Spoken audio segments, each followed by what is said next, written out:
ថ្ងៃនេះយើងនឹងបន្តសង្ខេបសិភៅទម្លាប់7យ៉ាងដ៏ប្រសិទ្ធភាពសម្រាប់យុវវ័យនៅក្នុងវីដេអូនេះគឺយើងនឹងនិយាយពីទម្លាប់ទី2និងទម្លាប់ទី3ដូច្នេះឥឡូវគឺខ្ញុំនឹងចាប់ផ្ដើមសង្ខេបទម្លាប់ទី2ទម្លាប់ទី2នេះគឺត្រូវចាប់ផ្ដើមដោយមានគោលដៅនៅក្នុងចិត្តនៅក្នុងចម្ពោះនេះគឺអ្នកនិពន្ធបានប្រាប់យើងថាទម្លាប់ល្អមួយគឺត្រូវមានគំនិតថានៅពេលអនាគតយើងចង់ធ្វើអ្វីអ្នកនិពន្ធបានផ្ដល់ការប្រៀបធៀបមួយគឺនៅពេលដែលយើងមាន puzzle មួយគឺជាល្បែងដែលយើងផ្គុំដើម្បីចេញរូបមួយប៉ុន្តែគេអត់មានផ្ដល់រូបភាពយោងដើម្បីឲ្យយើងដឹងថាយើងត្រូវផ្គុំចេញជារូបអីនោះទេដូច្នេះ puzzle ហ្នឹងយើងធ្វើយ៉ាងណាក៏ធ្វើមិនចេញដែរពីព្រោះយើងមិនដឹងថាយើងត្រូវផ្គុំចេញជារូបអីផងការប្រៀបធៀបមួយទៀតគឺដូចជាពេលយើងជិះទូកប៉ុន្តែយើងមិនដឹងថាយើងមានគោលដៅទៅខាងណាពេលខ្លះទឹកអាចនាំទូករបស់យើងទៅកន្លែងដែលស្រស់ស្អាតមួយប៉ុន្តែពេលខ្លះទៀតគឺទូករបស់យើងអាចធ្លាក់ជ្រោះឬក៏ទៅកន្លែងណាដែលគ្រោះថ្នាក់ជីវិតយើងក៏ដូចគ្នាដែរនៅពេលដែលយើងរស់នៅមួយថ្ងៃប៉ុន្តែមិនដឹងថាយើងមានគោលដៅអ្វីនៅពេលអនាគតយើងមិនដឹងថានៅពេលអនាគតយើងចង់នៅទីណាដូច្នេះគឺក្នុងជីវិតយើងគឺយើងមិនដឹងដើរទៅតាមផ្លូវណានោះទេ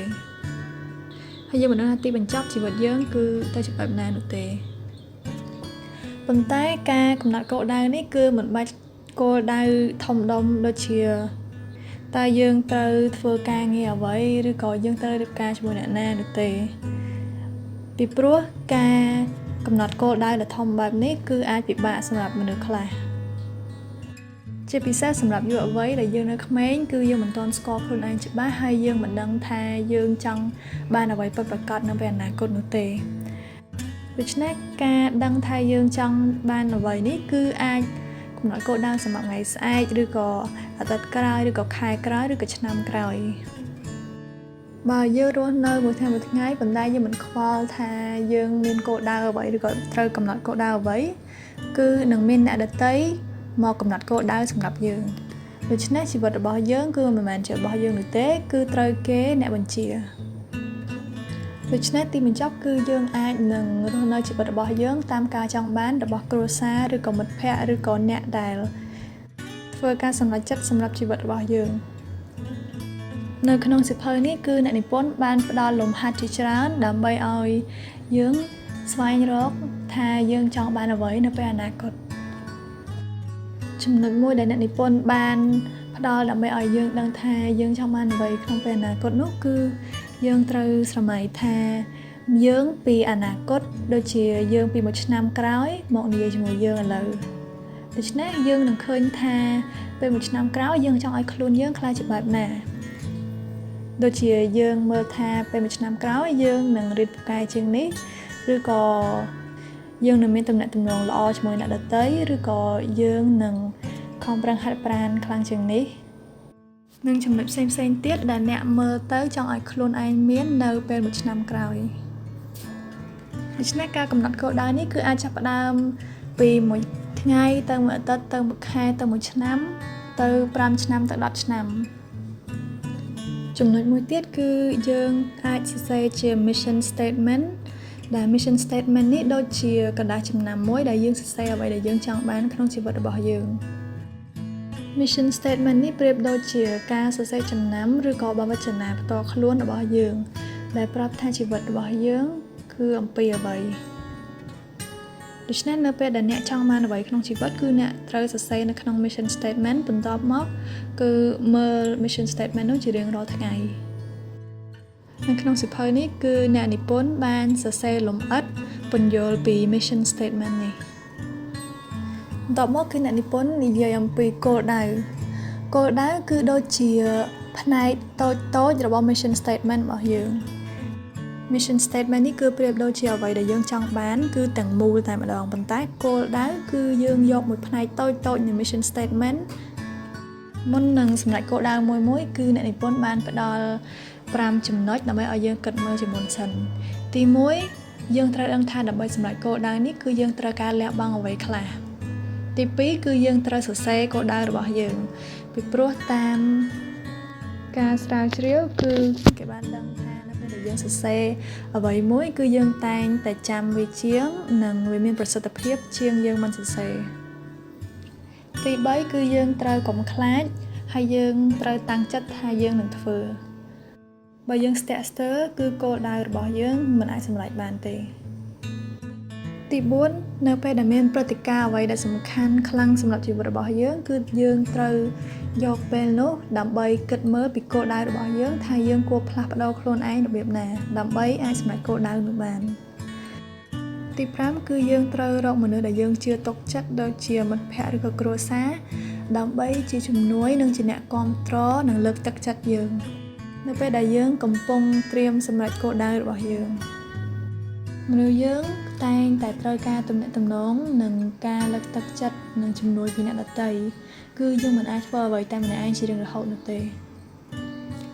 ក្នុងការសម្រេចគោលដៅរបស់យើងគឺយើងតែងតែមានឧបសគ្គជាច្រើនឧបសគ្គខ្លះមានដូចជាការភ័យខ្លាចឬក៏ការសោកច្បងពីអ្នកដទៃដូច្នេះយើងត្រូវ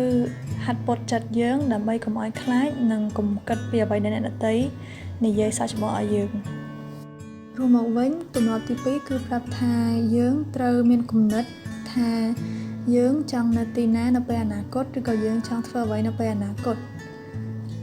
ហើយយើងត្រូវដឹងថាយើងត្រូវដើរទៅតាមផ្លូវណាសម្រាប់ទម្លាប់ទី3គឺ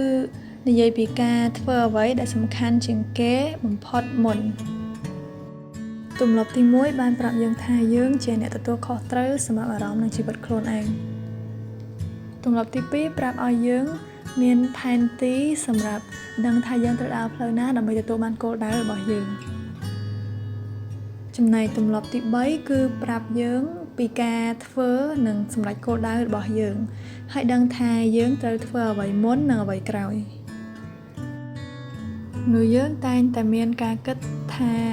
អ្វីមួយគឺសំខាន់ជាងអ្វីមួយទៀតដូច្នេះយើងធ្វើអ្វីដែលសំខាន់មុនប៉ុន្តែនៅពេលខ្លះអ្វីដែលយើងគិតថាសំខាន់នោះគឺ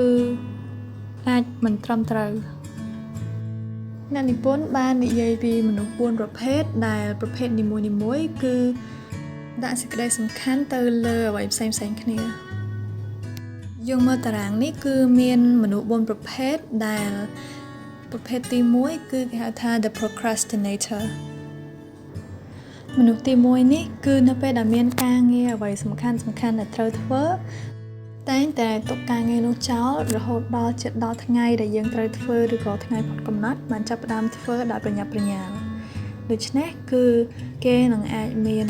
ភាព stress ឬក៏ធ្វើការងារមិនបានល្អ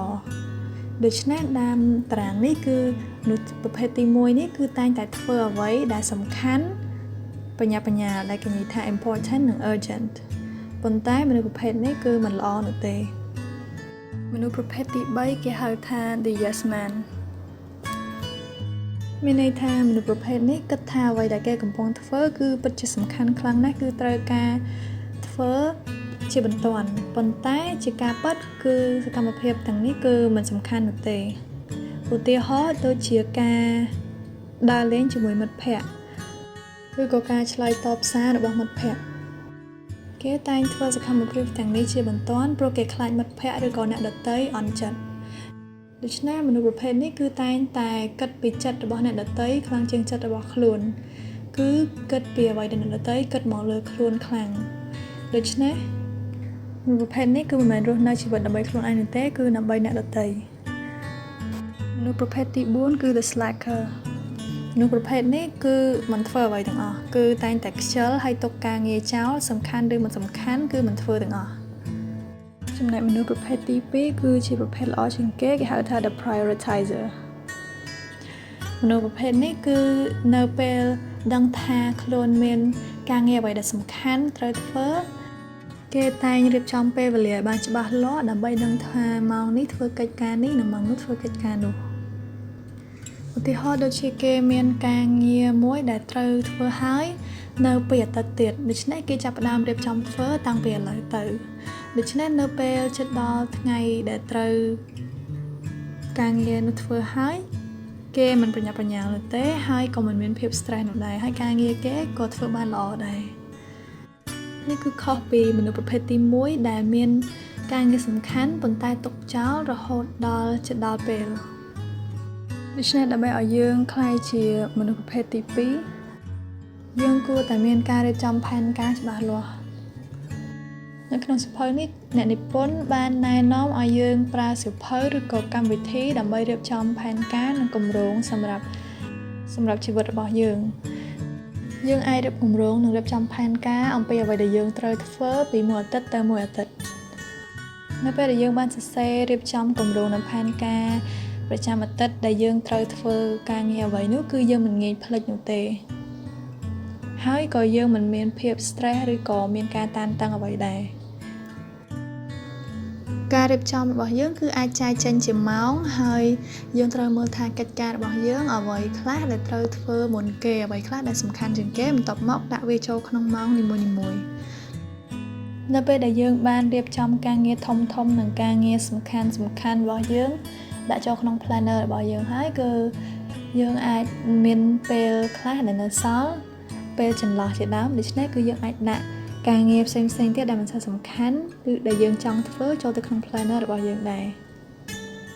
ដូច្នេះនៅពេលដែលយើងមានការរៀបចំច្បាស់លាស់និងមាន planner ច្បាស់លាស់បែបនេះគឺយើងនឹងមានអារម្មណ៍ថាយើងមានការគ្រប់គ្រងជីវិតរបស់យើងល្អដូច្នេះយើងអាចក្លាយទៅជាមនុស្សប្រភេទទី2ដែលជាប្រភេទដ៏ល្អជាងគេក្នុងចំណោម4ប្រភេទនោះដូច្នេះជារួមមកទម្លាប់ទី3គឺប្រាប់យើងពីការរៀបចំពេលវេលានិងការរៀបចំជីវិតរបស់យើងនិងធ្វើអ្វីដែលសំខាន់មុនគេដូច្នេះក្នុងវីដេអូនេះគឺខ្ញុំបាននិយាយអំពីទម្លាប់ទី2និងទី3នៅក្នុងវីដេអូក្រោយគឺយើងចូលទៅផ្នែក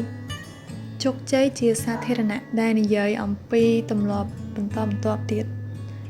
ដូច្នេះសូមអរគុណសម្រាប់ការស្ដាប់និងទស្សនាហើយសូមរងចាំវីដេអូក្រោយ